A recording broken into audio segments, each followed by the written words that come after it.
Puede que hayas estado creyendo en mentiras por años sin darte cuenta.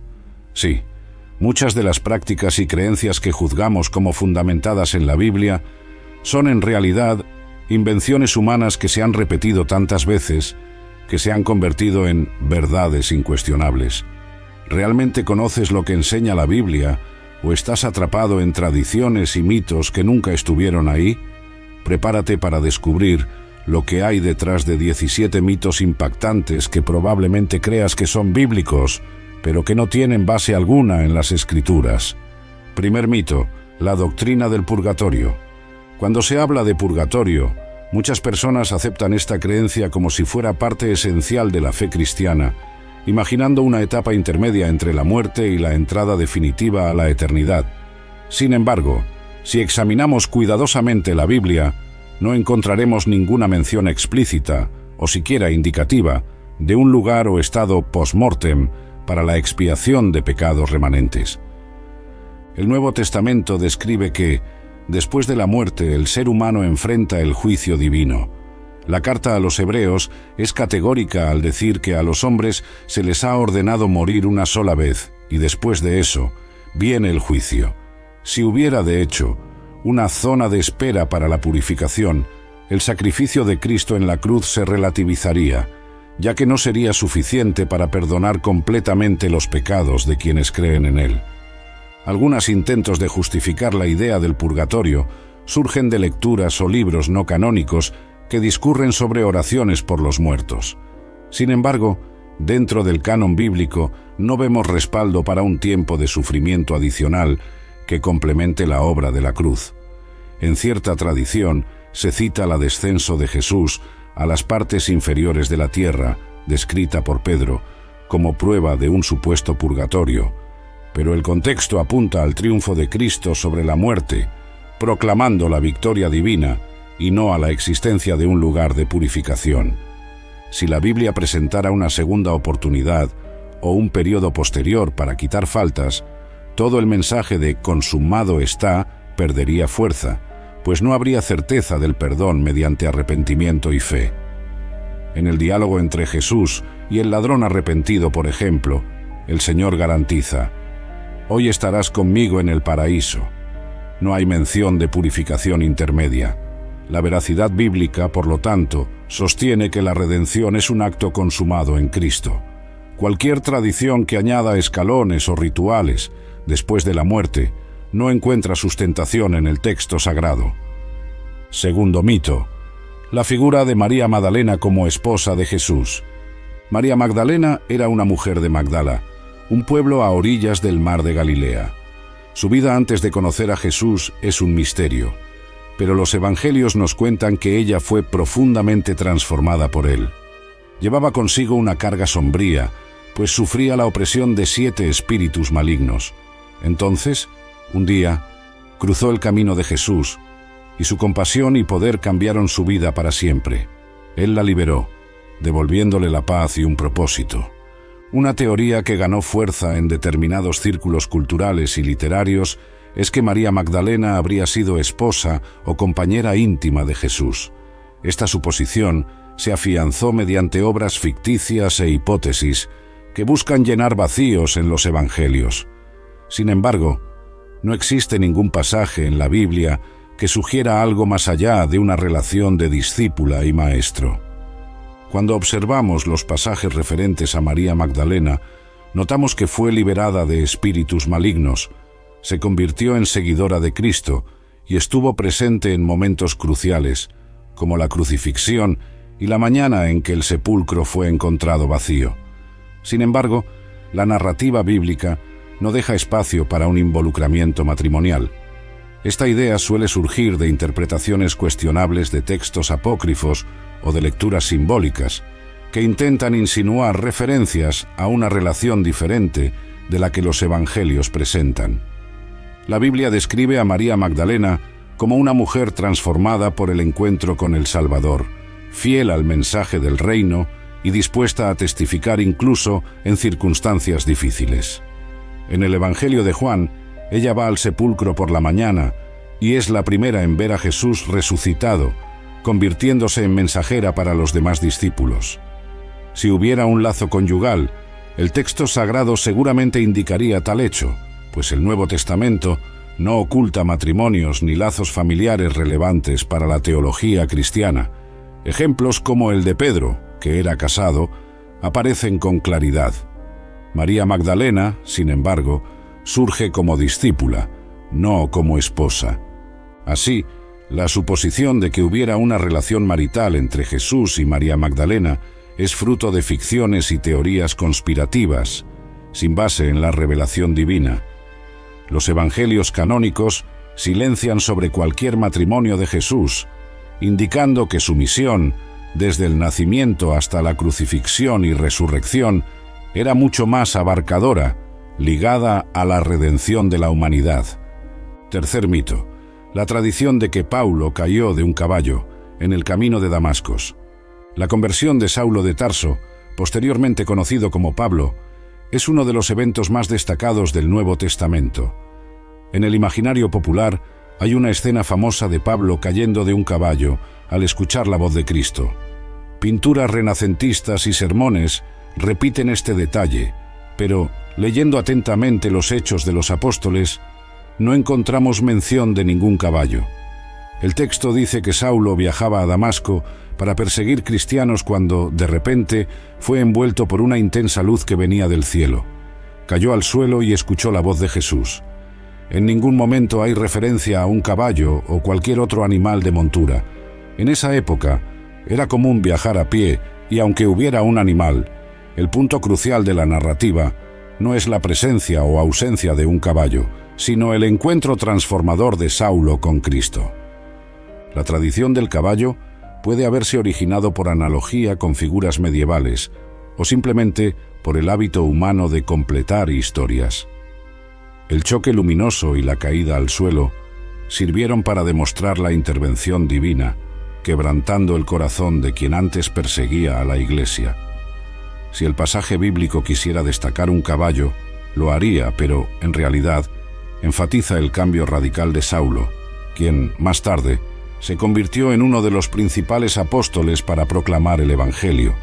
La caída fue simbólica de humillación y arrepentimiento, pues Pablo se levantó ciego, dependiendo de la ayuda de quienes lo acompañaban. 3 días después, Ananías, enviado por Dios, oró por él, devolviéndole la vista y admitiéndolo en la comunidad de los discípulos. Este encuentro revela la fuerza del llamado divino, que transforma el corazón. Incluir un caballo en esta historia es solo una tradición repetida que no encuentra respaldo textual. Cuarto mito: la marca de la bendición de Caín. En el libro de Génesis se encuentra el relato de Caín, quien asesinó a su hermano Abel. Después del crimen, Dios declaró que Caín sería maldito y errante. Luego se menciona que el Señor puso una señal en Caín para que nadie lo matara. Algunas interpretaciones populares afirman que se trataba de una marca de bendición o incluso un signo físico que protegería a Caín, haciéndolo especial. En otras versiones, se especula que la marca sería algo aterrador o visible para todos. La narrativa bíblica, sin embargo, no describe detalladamente cuál fue ese signo. El texto original sugiere que, a pesar del castigo, Dios no permitiría que Caín fuera asesinado por venganza inmediata. La llamada marca no significa que Caín estuviera siendo agraciado con bendición o algún tipo de honor. Al contrario, enfrentaría las consecuencias de su acción y viviría como fugitivo, pero Dios, en su soberanía, no lo dejaría perecer instantáneamente por manos de otros. No hay mención alguna de que esta marca tuviera un propósito de benevolencia o fuera transmitida a sus descendientes. La tradición que transforma este signo en símbolo de favor especial contradice la lógica del relato, pues Caín fue castigado por su pecado y no recompensado. La Biblia refuerza que la maldición cayó sobre él, aunque Dios, en su juicio, estableciera límites para la venganza humana. Desde un punto de vista teológico, este breve pasaje apunta a la seriedad del pecado y al mismo tiempo a la misericordia divina, que no desea la aniquilación inmediata del pecador. Cualquier intento de presentar este signo como un sello de aprobación o como una marca de distinción ventajosa para Caín, carece de base bíblica. Es solo una tradición o extrapolación que no encuentra lugar en el texto, pues el enfoque permanece en las consecuencias dramáticas del homicidio y en la lejana peregrinación de Caín. Quinto mito: los 70 años de María. Poco se habla en la Biblia sobre los últimos años de María, madre de Jesús. Aún así, varias tradiciones populares afirman con convicción que ella vivió 70 años, 80 años o más, y que murió rodeada de ángeles, o fue llevada al cielo sin pasar por la muerte. Sin embargo, los Evangelios y el libro de Hechos no traen ningún relato detallado sobre la fecha de fallecimiento o la edad exacta en que María partió de esta vida. Después del registro de su presencia entre los discípulos, esperando la promesa del Espíritu Santo, la Biblia calla respecto al desenlace de su vejez. Algunos credos antiguos y ciertos textos apócrifos relatan la dormición de María, afirmando que ella habría dejado este mundo de forma milagrosa, pero esto no forma parte de las escrituras canónicas. Lo que sí se puede afirmar con certeza es que la Escritura la muestra como una sierva fiel, desde el llamado para ser madre del Salvador hasta su presencia junto a la Iglesia naciente. Al no detallar cómo fue el final de su trayectoria en la tierra, la Biblia deja claro que la misión de María en la narrativa sagrada estaba concentrada en su papel vital de generar, criar y acompañar a Jesús, y en su fidelidad a Él. Cualquier atribución de edad avanzada, detalles funerarios o asunción física de María al cielo va más allá de lo que está escrito. La palabra centraliza la salvación en Cristo, y María, aunque agraciada entre las mujeres, no recibe en la Escritura el estatus de medianera universal o algo similar. La fe bíblica no se apoya en información que el texto inspirado no relata.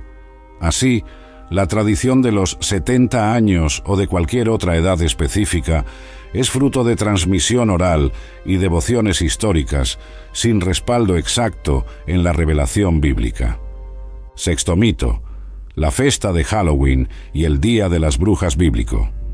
Creer que existe un Día de las Brujas con raíces genuinamente bíblicas es otro error difundido por algunos, que tal vez buscan darle al Halloween una historia sagrada. No existe ninguna fiesta entre las instituidas en Israel que se asemeje mínimamente al Halloween. Las celebraciones bíblicas en el Antiguo Testamento, como la Pascua, Pentecostés y los tabernáculos, están todas relacionadas con el recuerdo de la liberación de Egipto o con la gratitud por las cosechas. Nada hay de hechicería, disfraces macabros o cultos a los muertos. La cultura del Halloween se formó a lo largo de los siglos, juntando prácticas celtas del festival Samhain, que celebraba el fin de la cosecha y tenía elementos de contacto con espíritus, y elementos católicos, ligados a la víspera del Día de Todos los Santos. Pero, bíblicamente hablando, no hay ninguna ordenanza o insinuación de que se deba mantener un día para disfrazarse u honrar entidades del más allá. La palabra de Dios, en diversos puntos, condena prácticas de adivinación, hechicería e invocación de muertos. Por eso, algunos cristianos prefieren alejarse completamente de esta celebración. Otros optan por resignificar la fecha, haciendo eventos de comunión en la iglesia o reuniones de oración. Lo fundamental es comprender que, si alguien afirma que el Halloween tiene base bíblica, estará repitiendo un mito. No existe registro alguno en las Escrituras que legitime esta fiesta. Cada comunidad cristiana puede evaluar conscientemente cómo lidiar con las fechas seculares, pero no se debe confundir tradición cultural con prescripción divina. Séptimo mito: el juntamiento de la Iglesia en el Templo de Salomón. Cierta tradición defiende que los cristianos deben reunirse en grandes estructuras, lujosas e imponentes, siguiendo el modelo del Templo de Salomón. Incluso hay quienes usan esta referencia para justificar construcciones suntuosas y caras, creyendo que Dios exigiría tal estándar. Sin embargo, al pasar al Nuevo Testamento, percibimos que la iglesia primitiva se reunía en casas, en lugares sencillos, sin reproducir la grandeza de aquel templo del Antiguo Testamento. El templo de Salomón fue, de hecho, una construcción extraordinaria para la época, pero el mensaje profético ya anunciaba que Dios no habita en templos hechos por manos humanas, sino que sobre todo desea corazones quebrantados. Jesús, al conversar con la mujer samaritana, explica que llegará el tiempo en que la verdadera adoración no dependerá de un lugar específico, Monte Gerizim o Jerusalén, sino que será en espíritu y en verdad. El apóstol Pablo, por su parte, refuerza que nosotros somos el templo del Espíritu Santo. En Hechos, Esteban llega a confrontar a la autoridad religiosa, diciendo que el Altísimo no se apega a edificios. Las cartas apostólicas no ordenan que se construyan templos monumentales, sino que resaltan la unidad de los creyentes en cualquier espacio. Podemos, sí, construir o alquilar un lugar para facilitar el culto colectivo, pero no existe base bíblica para alegar que esto sea un reflejo obligatorio del Templo de Salomón. Lo importante es la comunión en Cristo, y no la pompa arquitectónica. La tradición de querer imitar a Salomón en este aspecto es una extrapolación que hiere la simplicidad enseñada en el Nuevo Testamento. Octavo mito: el bautismo por aspersión o inmersión exacta. La forma de bautizar es una discusión antigua en el medio cristiano. Algunos afirman categóricamente que el único bautismo aceptable es el de inmersión total en aguas corrientes. Otros defienden la aspersión o derramamiento sobre la cabeza. Aunque existen ejemplos de inmersión, como el bautismo de Jesús en el Jordán, no encontramos un mandamiento bíblico que describa minuciosamente un procedimiento obligatorio para todos los creyentes en todos los contextos. La palabra griega comúnmente traducida como bautizar sugiere la idea de sumergir, pero también puede significar simplemente lavar o purificar con agua. Pablo, al escribir a las iglesias, no entró en detalles sobre la cantidad de agua, pero destacó el valor simbólico del bautismo como muerte al pecado y renacimiento en Cristo. El episodio del eunuco bautizado por Felipe en el camino indica que ellos bajaron al agua, pero no dice si fue por inmersión total o parcial. Ya el carcelero de Filipos fue bautizado en su casa durante la noche, sin describir la logística del ritual. El enfoque bíblico está en la confesión de fe y en la identificación pública con la muerte y resurrección de Jesús. Transformar el método en dogma que excluya hermanos de comunión extrapola lo que el texto enseña.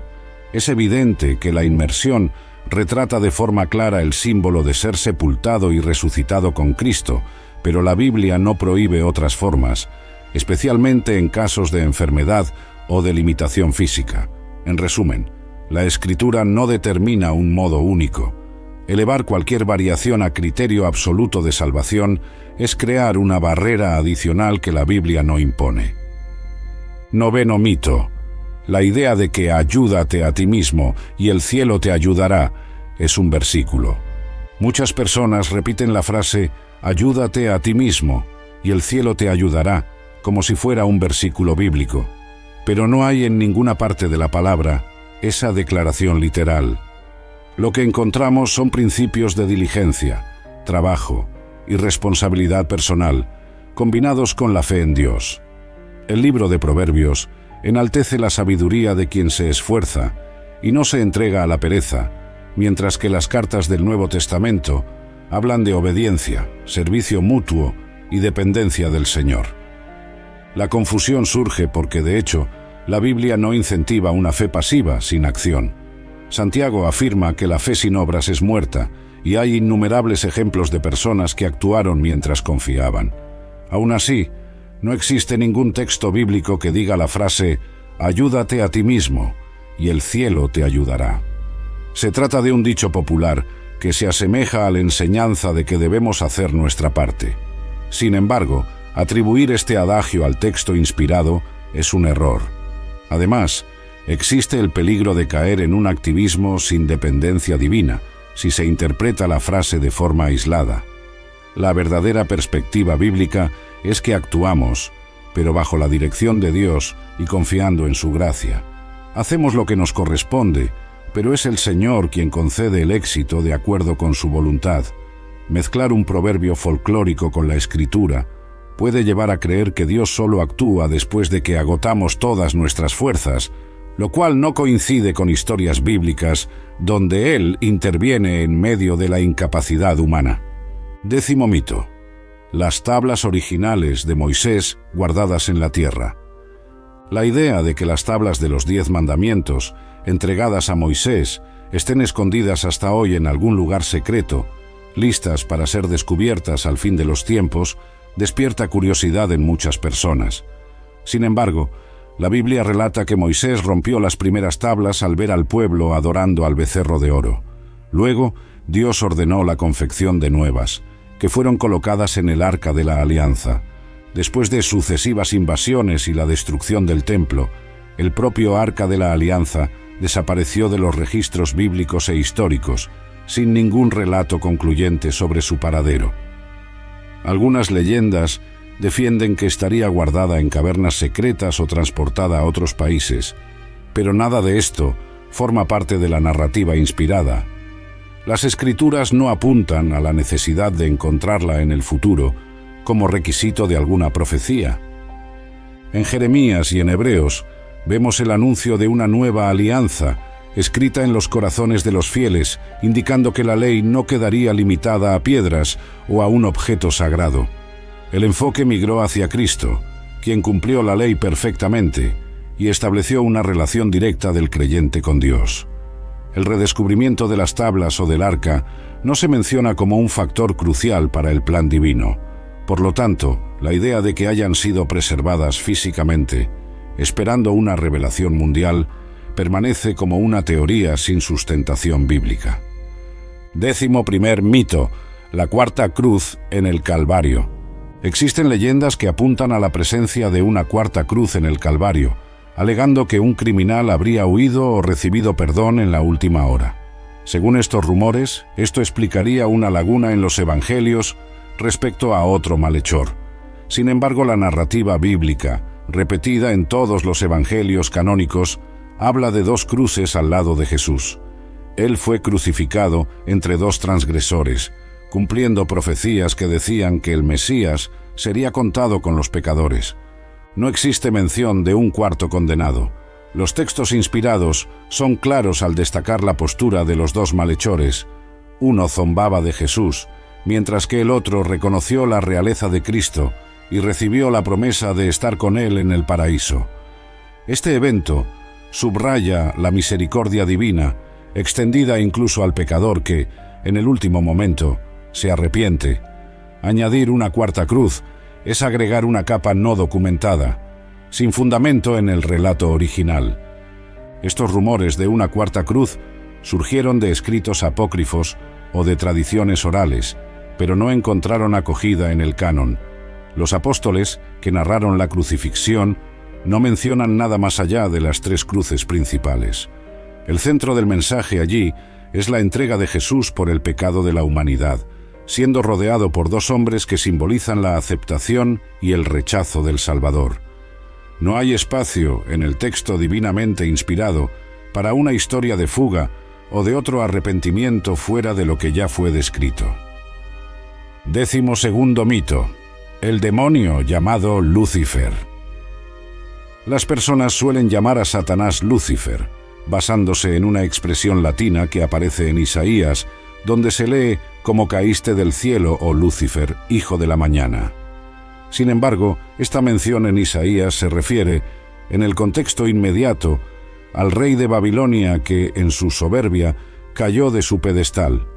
El término Lucifer, en latín, significa portador de luz, y fue interpretado teológicamente como un título del ángel que se rebeló contra Dios. El Nuevo Testamento habla del diablo como adversario, engañador y príncipe de las tinieblas, pero no utiliza el nombre Lucifer. Lo que se infiere, a partir de pasajes como Apocalipsis y de analogías en el Antiguo Testamento, es que hubo una rebelión angelical motivada por el orgullo. Sin embargo, llamar al diablo específicamente Lucifer surge más tarde en la tradición cristiana occidental, en gran parte debido a la influencia de la Vulgata, traducción latina de las Escrituras. La esencia bíblica es que Satanás era un ser angelical creado bueno, pero que se alejó por desear la gloria que pertenece únicamente a Dios. Esta rebelión trajo tinieblas a sí mismo y a su ejército de ángeles caídos. El uso del nombre Lucifer para el diablo no tiene sustentación directa en el texto hebreo o griego. Aún así, la cuestión central continúa siendo el carácter del enemigo, y no el título que le atribuimos. La verdad es que, de acuerdo con las Escrituras, él es derrotado por Cristo, y su caída ejemplifica el fin inevitable del orgullo que se opone al Creador. 13º mito: el ayuno completo de Daniel, por 21 días sin nada. Muchas iglesias hablan del ayuno de Daniel como si él hubiera pasado 21 días sin comer absolutamente nada, bebiendo solo agua. Sin embargo, en el libro de Daniel se menciona que él no comió manjar deseable, ni carne, ni vino, y no se ungió durante ese período de 3 semanas. Esto indica una restricción alimentaria, no la ausencia total de comida o bebida. El contexto es que Daniel estaba angustiado por las revelaciones sobre el futuro de su pueblo. En su búsqueda de entendimiento, se abstuvo de los manjares que normalmente consumía, manteniendo una actitud de humildad y arrepentimiento. Este tipo de ayuno diferenciado lo acompañó hasta que obtuvo respuesta del ángel sobre las visiones. No se trata de un modelo inquebrantable para todos los fieles, sino del relato de una consagración personal. Aplicar mecánicamente estos 21 días, como si fuera una regla universal o sinónimo de ayuno absoluto, no encuentra respaldo en la narrativa. El mensaje bíblico se enfoca en la intención del corazón y la seriedad con que Daniel clamó. El ayuno de Daniel se ha vuelto popular en muchos lugares, pero es necesario leer con cuidado el texto bíblico para no caer en el error de pensar que él no ingirió nada durante 3 semanas. El punto central es la devoción, no el método exacto de abstinencia alimentaria. 14º mito: la leyenda del punto débil de Sansón como cabello mágico. Cuando se cuenta la historia de Sansón, muchos destacan el cabello como si fuera fuente de poder místico. La Biblia, en Jueces, deja claro que su fuerza provenía del Espíritu del Señor, siendo el cabello solo una señal externa del voto nazareo. Él no podía cortarse el cabello, beber bebida fuerte ni tocar en cuerpo muerto, pues estaba separado para Dios desde el nacimiento. Dalila, al ser sobornada, insistió hasta descubrir el secreto de Sansón. Sin embargo, el problema mayor fue la desobediencia y la ruptura del compromiso sagrado. Al revelar que nunca le habían cortado el cabello, Sansón abrió camino para que Dalila lo traicionara, removiendo ese símbolo de consagración. El Espíritu del Señor se retiró de él, no por la magia del cabello, sino por la transgresión del pacto con Dios. Posteriormente, ya ciego y humillado, Sansón oró, pidiendo al Señor que le diera fuerza una vez más. La restauración del vigor dependió de la misericordia divina, no de un poder mágico en las hebras que crecieron. Las tradiciones que enfatizan el cabello como elemento encantado desvían el enfoque del mensaje. La verdadera fuerza proviene de Dios, y no de un objeto o parte del cuerpo. El cabello era una señal, pero el poder provenía de lo alto. 15º mito: el ángel del amor y el matrimonio forzado. No hay en la Biblia ninguna mención a un ángel encargado de flechar corazones, como si fuera un Cupido celestial. Esta tradición mezcla mitologías griegas y romanas, Eros y Cupido, con interpretaciones folclóricas del cristianismo. Los ángeles bíblicos son mensajeros que cumplen órdenes divinas, defienden a los siervos de Dios y en momentos específicos anuncian hechos importantes, pero nunca se habla de un ángel emparejando parejas. La visión romántica de que cada ser humano tiene una mitad de naranja predestinada por una flecha angelical no coincide con la libertad responsable presentada en el texto sagrado. Hombres y mujeres, en varios relatos, oraban, buscaban consejo familiar y elegían con quién casarse, pero no se menciona un ángel del amor que impusiera la unión de forma irresistible. Personajes bíblicos como Isaac y Rebeca ilustran la providencia divina conduciendo los encuentros. Aún así, no hay un Cupido actuando secretamente. El punto esencial es la soberanía de Dios aliada a las decisiones humanas, y no alguna entidad alada que dispara flechas afectivas. Mezclar tradiciones mitológicas con el texto bíblico acaba generando confusiones. Lo que la Escritura enseña es que el amor debe vivirse de forma santa, como reflejo del amor de Cristo por la Iglesia, pero sin recurrir a entes folclóricos. 16. Mito: acumular tesoros en la tierra como prosperidad merecida. Algunos predicadores han popularizado la idea de que todo cristiano fiel siempre será próspero financieramente, citando ejemplos de patriarcas acaudalados como Abraham y Job. Pero Jesús advirtió contra el acumulamiento de tesoros en la tierra, recordando que todo aquí es pasajero. Él orientó a sus discípulos a buscar primero el reino de Dios y la justicia, asegurando que las demás cosas les serían añadidas conforme a la voluntad del Padre. El Nuevo Testamento muestra a Pablo trabajando para sustentarse, sabiendo vivir tanto en abundancia como en escasez. En ningún lugar se afirma que la falta de recursos financieros sea señal de pecado o de rechazo divino. Los primeros discípulos enfrentaron privaciones y persecuciones, y aún así eran profundamente aprobados por Dios. La promesa bíblica de bendiciones puede incluir provisión material, pero esto no es un principio infalible para todos. Muchos siervos fieles atravesaron dificultades extremas sin que esto significara ausencia de fe. La idolatría al dinero es, de hecho, condenada. Pablo advierte que el amor al dinero es la raíz de todo tipo de males.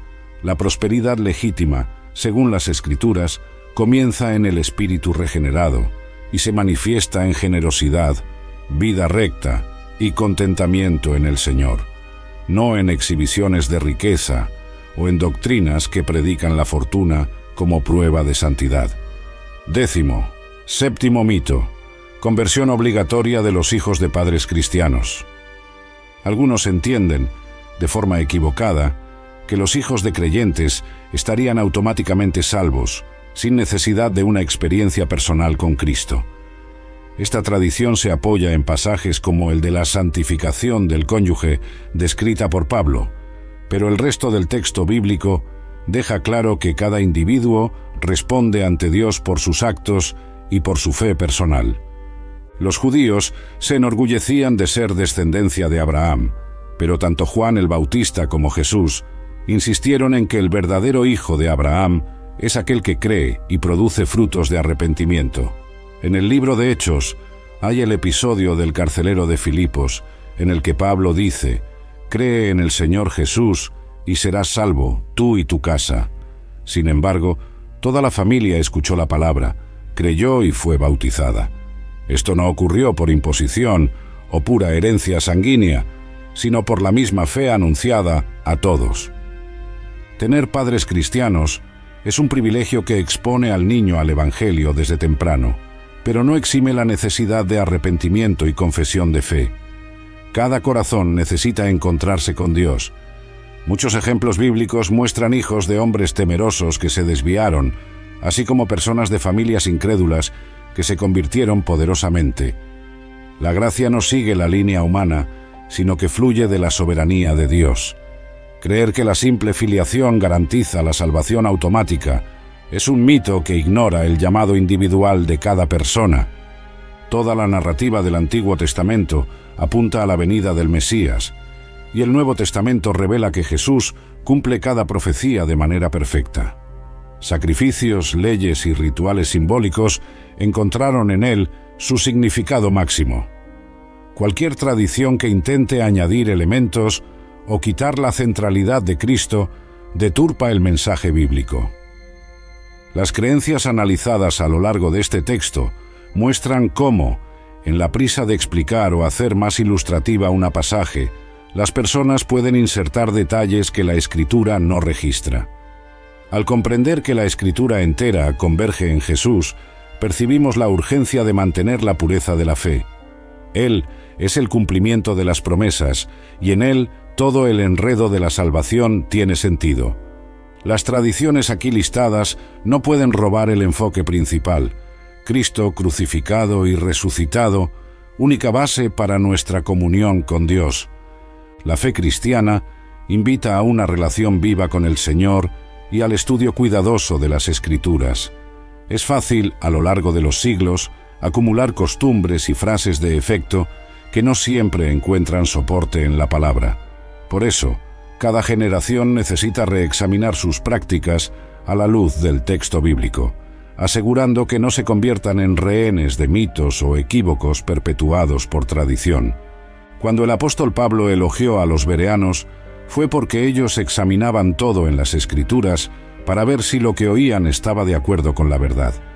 Esta actitud preserva la esencia del mensaje de Cristo, evitando distorsiones. Leer la Biblia sin prejuicios, orar pidiendo revelación y analizar el contexto histórico y literario son pasos fundamentales para mantener una sana doctrina. Llegamos al cierre de un recorrido que expuso mitos populares atribuidos a la Biblia sin sustentación. Cada capítulo procuró profundizar en el contexto bíblico, mostrando cómo éste diverge de esas tradiciones. El desafío que queda es: ¿estás dispuesto a abandonar concepciones humanas y sumergirte en el texto sagrado en su forma auténtica? La belleza del Evangelio está en la suficiencia de Cristo y en la veracidad de las Escrituras. No es necesario recurrir a leyendas, añadidos o suposiciones para que la palabra sea relevante y poderosa. Al contrario, cuando nos despojamos de mitos, podemos contemplar la gloria divina de manera más clara. Este texto no pretendió agotar el tema, sino animar a cada lector a buscar una fe anclada en la revelación bíblica genuina. Es al conocer la verdad que somos liberados de rituales vacíos, historias fantasiosas y cargas que Dios jamás impuso. A lo largo del camino, aprendemos que la esencia del relato bíblico brilla sin necesitar retoques humanos, pues proviene del propio Dios, la fuente de toda luz y sabiduría. Así, al cerrar estos 17 capítulos, queda la invitación para que cada corazón se vuelva al fundamento sólido de la palabra. Ella no cambia, no falla y no necesita añadidos. En Cristo encontramos todo lo que necesitamos para la vida y la piedad. Cualquier tradición que no se alinee a esto debe ser dejada de lado, permitiendo que la verdad resplandezca sin sombra de invenciones.